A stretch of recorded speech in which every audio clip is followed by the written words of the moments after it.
let me introduce to you a family of two-time Obama voters who switched in 2016 to vote for Donald Trump. Take a look. Trumbull County. Farmland and factories dominate the landscape, and Union Democrats dominate local politics. But over the last 40 years, well, hell, actually the last 4 years, especially Obama's second term, industry has been hit hard. Many steel mills, manufacturing plants have been closed, and thousands of jobs have been lost. I'm invited to dinner with a family of Trump supporters to talk politics. Hello. How are you? Scott Seitz is a lifelong Democrat who voted for Obama twice. Cameron, his only son who was old enough to vote in the last election, also supported Obama. This year, all 4 Seitz men voted for Trump. What did you like about Obama? And then what did you like about Trump? I think Obama represents a lot of love. Yeah. And I think that he's a good man, and he did all he could. And we supported him for 2 elections. Yeah. And then when those changes really didn't come about, and Obamacare actually affected me personally with my own mother, I think we needed a change once again. Mm-hmm. Trump seemed to come through here, and he's speaking change again. So I think we still voted for change. You want to get in here? I just, you know, I went vote for either one. So you voted for a Democrat all the way down, but could not vote for Hillary Clinton? No. It was just her morals and his morals. I just, no. They both scared me. So let me give you guys a chance to respond to some of the stereotypes about all the Trump voters. All the Trump voters hate the Mexicans, they hate Muslims, they don't like black people, they're just, all of his explosive kind of racial talk was what really got everybody going. One of my jobs is helping counseling individuals recovering from drug and alcohol addictions, and I'm just going by the statistics at my location. Most of them are minorities. I would probably go as far as to say 80 to 85%.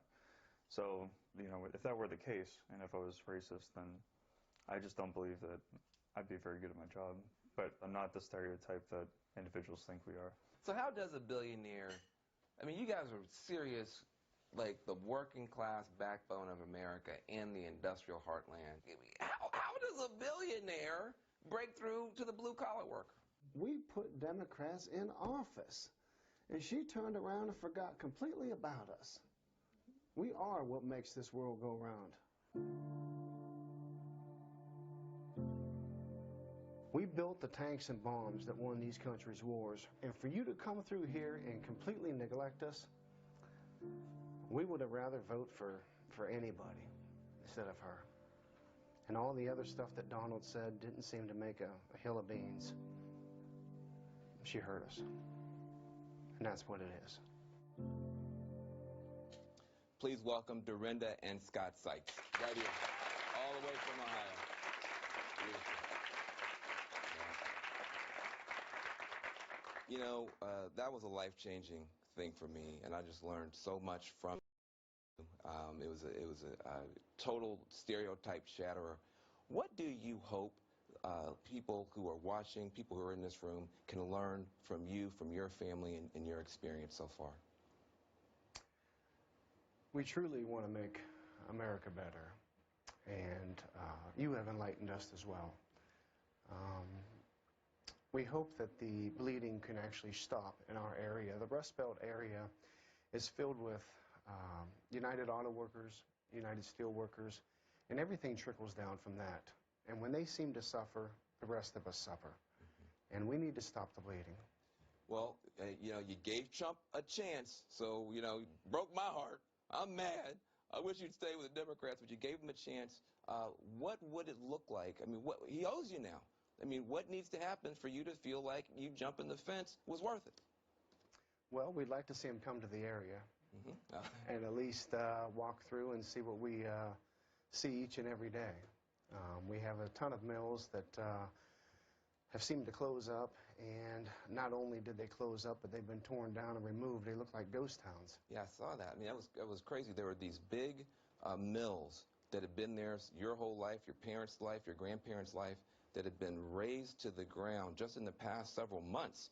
So these bombs were falling on your landscape in the election season, and you didn't feel that the Democrats were even taking note. Absolutely.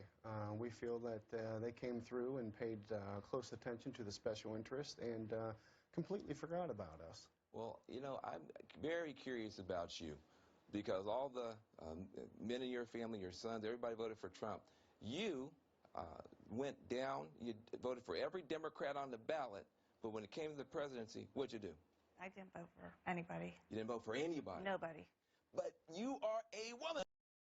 And you are a Democratic woman. And Hillary Clinton, as best I can tell, I get is that. a woman. I don't get it. She scared me. Donald scared me. So my morals could not allow me to, Mark, like I told you, she did her job in making me not want to vote for Trump. All those scary things about what he says. But she did not do her job in showing me why I should vote for her. Wow.